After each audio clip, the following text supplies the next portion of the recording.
Chapter 18, My Cruise in a Coracle. My little boat, or coracle, was tossing toward the south end of Treasure Island when I awoke. I was racked by thirst and found myself in and out of giant waves that tossed me to and fro without stopping. I could not paddle, and I saw that I would be drowned or dashed to death on sharp rocks if I came closer to the shore, and I saw what looked like giant slugs on the rocks. These, I later learned, were sea lions barking in the sun. I saw that I would never make shore and that I was heading north toward the Cape of the Woods. I thought I might be able to land there. I was still rolling in the waves when I found a smooth swell. I noticed that if I just let the boat go on its own, I made progress.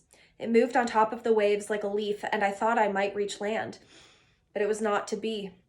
As I rolled up and down in the terrible sun, my brain burning and my throat dry, I drifted past the point of landing. What was I to do?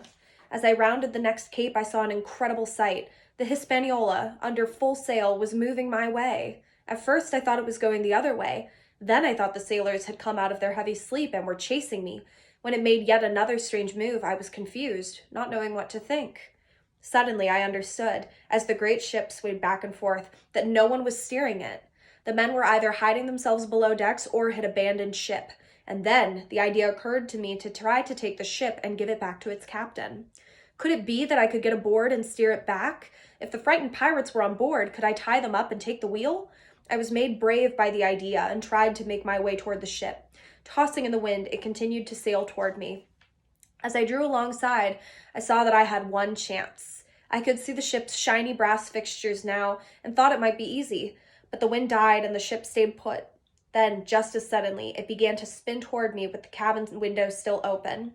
It came around and I saw that it would spin by and the bowsprit, a wooden beam that jutted out in front of the ship, would be over my head.